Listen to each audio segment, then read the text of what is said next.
Hello, bachcho, let's read this question. The question says, three forces acting on a body are shown in figure.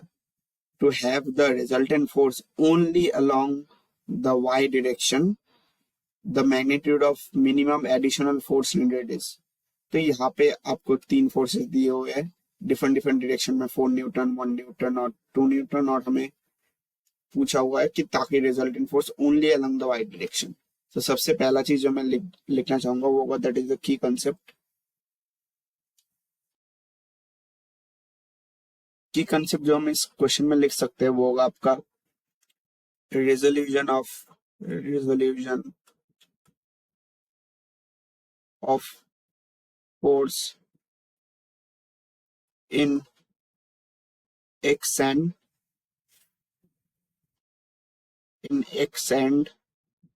Y direction. अब हमें पता है कि हम forces का component कर सकते हैं, हमें कंपोनेंट से करना होगा ताकि उससे आपका फाइनल आंसर आए। यहाँ पे एक बहुत कीवर्ड, मतलब बहुत इंपॉर्टेंट कीवर्ड दिया हुआ है, ओनली अलोंग वाई डायरेक्शन। तो ये आपका बहुत ही एक इंपॉर्टेंट कीवर्ड है, और हमें यहाँ पर तीन फोर्सेस दिए हैं, और ये आपका एक स्ट्रेट लाइन है 4 न्यूटन और 3 न्यूटन वाला, तो ये भी 30 डिग्री होगा उस हिसाब से। अब जैसे रेजोल्यूशन ऑफ अ फोर्स कैसे करते हैं, अगर हम किसी भी एक, सपोज इसको किसी भी एक डायरेक्शन में मानते हैं, और ये आपका जो एंगल दिया हुआ है ये आपका सपोज एक्स एक्सिस के साथ है, एक्स एक्सिस के अलॉन्ग है, तो इसीलिए हम एफ एक्स बुला सकते हैं। अब एफ एक्स के लिए क्या होगा एक्सप्रेशन आपका, एफ कॉस थीटा, और एल परपेंडिकुलर डायरेक्शन में एक्स एक्सिस के, ऑब्वियसली इसका वाई एक्सिस अगर मानेंगे तो एफ वाई क्या होगा, एफ साइन थीटा। अब हमें उसी हिसाब से सबका इस तीनों फोर्सेस का रेजोल्यूशन करना पड़ेगा। नेक्स्ट पेज में ड्रॉ करते हैं अच्छे से।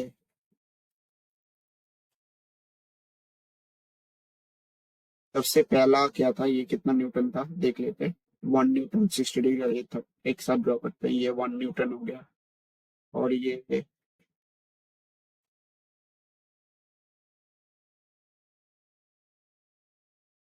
2 न्यूटन 30 डिग्री, और वो भी 30 डिग्री।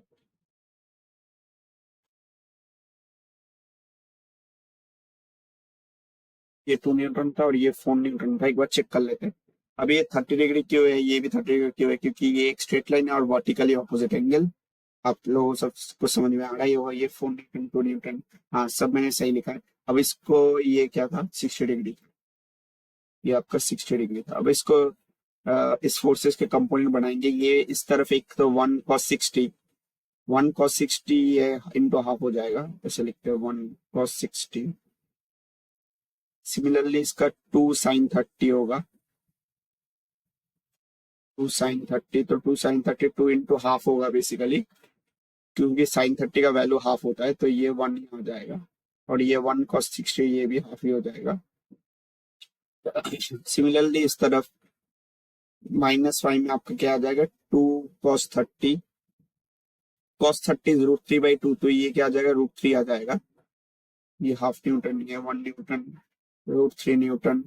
यहाँ पर 4 sin 30, 4 sin 30 का वैल्यू क्या होता है, half, so 4 into half that is 2 Newton, और यहाँ पे 4 cos 30,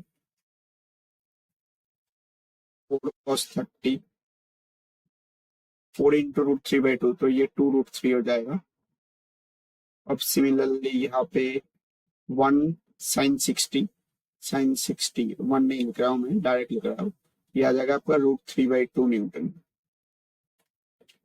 अब ठीक है, ये मैं इसका फोर्सेस के √3/2 और नीचे √3, अब यहाँ पे ऑब्वियसली पता है अलग से यहाँ पर लिखते हैं ताकि कंजस्टेड ना हो, ऊपर वाला वाई है ये वाला एक्स है। हम अगर एफ नेट की बात करेंगे, पहले तो ऊपर वाई डायरेक्शन में ये 2√3 माइनस √3 हो जाएगा, तो ये √3 प्लस √3/2 जे कैप हो जाएगा, और आई कैप में देख लेते हैं 1 और हाफ, और ये -2, तो ये 1 और हाफ 3/2, तो ये -हाफ जे कैप हो जाएगा, मतलब half in, sorry minus I cap होगा, जे कैप क्यों होगा, -x डायरेक्शन में होगा नेट। तो ये आपके चीजें हो गए, जितनी भी चीजें दिया हुआ। और for only along Y direction पूछा है, ये मैंने एक्सप्लेन में लिखता हूँ। For if net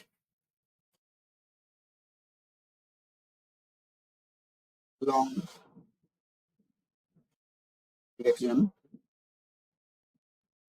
only along Y direction के लिए कंडीशन क्या है, एफ एक्स मतलब एफ का जो कंपोनेंट अलोंग एक्स डायरेक्शन है वो 0 होना चाहिए।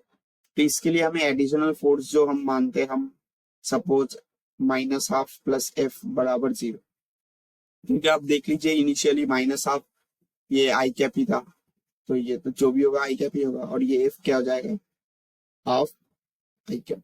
तो हमें हाफ 0.5 आई कैप हमें ऐड करना होगा, ताकि ये पूरा एल पूरा जो जितने भी एफ नेट है वो ओनली अलोंग वाई डायरेक्शन है।